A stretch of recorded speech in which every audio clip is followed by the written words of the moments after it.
మొద్దుల్లా ఉంటాయి ఖచ్చితంగా.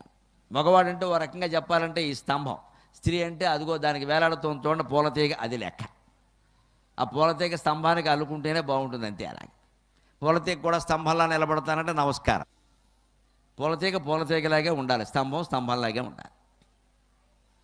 పూలతీగకి రకరకాల స్పందనలు ఉంటాయి. పువ్వులు ప్లాస్టిక్ పువ్వులు కాదు, సహజమైన పువ్వులు, తీగలు గాలికి ఊగుతాయి, స్తంభం ఊగదు. స్తంభం ఊగితే మనం కంగారు పడతాం, పందిరి పడిపోతుందేమో. సంసారంలో కూడా ఏవైనా చికాకులు ఇబ్బందులు వస్తే స్త్రీలు కొంచెం చెలిస్తారు, పురుషుడు చెలించకూడదు, గంభీరంగా ఉండాలి, నెట్లాటలా ఉండాలి. నాకు భయం వేస్తుంది, నువ్వు చూసుకో అంటే ఈయన అనవసరం. ఇక్కడ ఆవిడ చూసుకోవడానికి, అది పెళ్లి చేసుకున్నది నువ్వు చూసుకోవడానికే. ఎవరన్నా దెబ్బలాటకు వచ్చినా లేదా వాదులాటకు వచ్చినా ఏవచ్చినా మగాడు ముందుకెళ్ళాలి, ఆడాడు లోపలికి వెళ్ళాలి. ఇప్పుడు అంతా మొత్తం రివర్స్లో నడుస్తుంది వ్యవహారం. ఏం చేస్తాం మరి? ఇప్పుడు ఎలా ఉందంటే పరిస్థితి, నువ్వు లోపల కూర్చో అని చెప్పి వీళ్ళే ముందుకెడతా. ఏంటి మా ఆయన లోకమా అవి వెళ్ళకూడదని కాదు సమస్య. ఎవరు ఎలా ఉండాలో అలాగే ఉండాలి. మా కష్టంగా ఉండొచ్చు కానీ మంచి మాట ఇది. ఎవరు ఎలా ఉండాలో అలాగే ఉండాలి. ఏ వ్యవహారం ఎవరు పరిష్కరించాలో వారే పరిష్కరించాలి. పాల లెక్కలు చూస్తే ఆడవాళ్ళే చూడాలి, మగాళ్ళు జోక్యం చేసుకోకూడదు అందులో. ఎందుకంటే పాలు ఏమిటో పోయడం ఏమిటో లోపం ఏమిటో వాళ్ళకి తెలుసు, మనకు తెలియదు. అది అసలు అది పాలో పాపాలో కూడా మనకు తెలియదు. పాల లెక్కలు చూస్తే ఆడవాళ్ళే చూడాలి, కానీ జీతం లెక్కలు చూస్తే మగవాడే చూడాలి ఖచ్చితంగా కూర్చుని. ఓ పెళ్లికి బడ్జెట్ వేస్తే మగవాడే కూర్చుని వెయ్యాలి, ఆడాళ్ళు కూడా పక్కన కూర్చుని సలహా ఇవ్వాలి కానీ వేయకూడదు. ముఖ్యంగా ఆస్తులు పంచుకుంటుంటే ఆడాళ్ళు ఉండకూడదు, ఏమనుకోకండి, మగాళ్ళే ఉండాలి.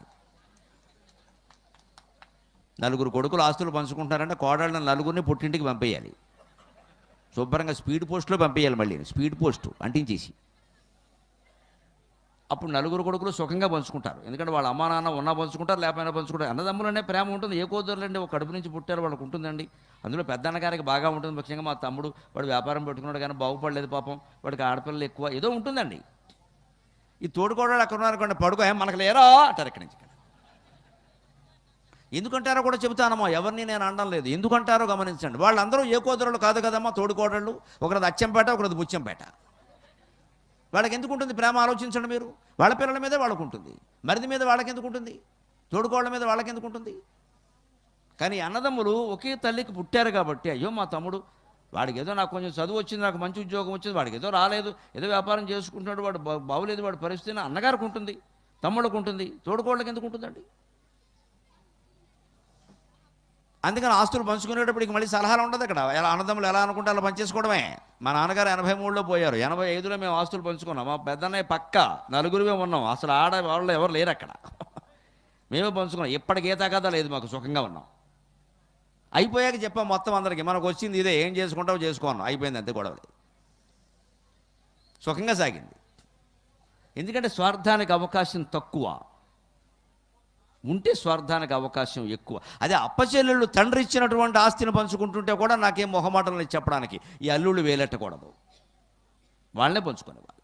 తండ్రికి ఏదో బంగారం ఉంది, ఒక 100 కాసులు, 2-3 అప్పచెల్లెళ్ళు ఉన్నారు, ఆయన ఇస్తాడు, అది వాళ్ళ ఇష్టం. అది మళ్ళీ ఈ మగాళ్ళ సలహా ఇవ్వకూడదు అక్కడ. నువ్వు కొంచెం ఎక్కువ తెచ్చుకోవచ్చు కదా, మీ చెల్లి బాగా ఎగిపోయింది, నువ్వు కింద కూర్చున్నావు ఇక్కడ అని అనకూడదండి, తప్పది. ఆ అక్కగారికి చెల్లెల మీద ప్రేమ ఉంటుంది సహజంగా. మేము ఇద్దరం కలిసి పుట్టాం, మేము ఇద్దరం కలిసి ఆడుకున్నాం, చేసాం, ఏదో దానికో 10 కాసులు ఎక్కువ ఇస్తే వీడేంటి అడుగుతున్నాడు ఇక్కడ, నా ఇష్టం నేను ఇచ్చుకుంటా ఉంటుందండి. అక్క చెల్లెలు కలిసి చదువుకున్నారు, ఆడుకున్నారు, పాడుకున్నారు, అంట్లు కూడా తోమారమ్మ, ఇంట్లో తల్లికి సాయం చేశారు. ఆ ఇద్దరి మధ్యలో ఉండే ప్రేమ ఈ అల్లుళ్ళ మధ్యలో ఎందుకు ఉంటుందండి? వీళ్ళు వేరే కుటుంబాలు కదా, తోడుకోవడంలాగే తోడల్లుళ్ళు కూడా, వీళ్ళు వేరే కుటుంబాలు, వీళ్ళకి ఎందుకు ఉంటుంది? అల్లుడికి ఎంతసేపు ఏముంటుంది, నువ్వు పట్టుకురావద్దా, పెళ్ళినాడు ఎప్పుడో ఇచ్చారు, ఇప్పుడు ఏమి ఇచ్చారు, ఇలాగే ఉంటుంది ఇవన్నీ. ఇక్కడ ఆ ఏకోదరులు అవ్వడానికి కాకపోవడానికి తేడా ఉందా లేదా? అంటే అనేక విషయాల్లో స్త్రీ పురుష భేదం ఉన్నట్టే నాట్యం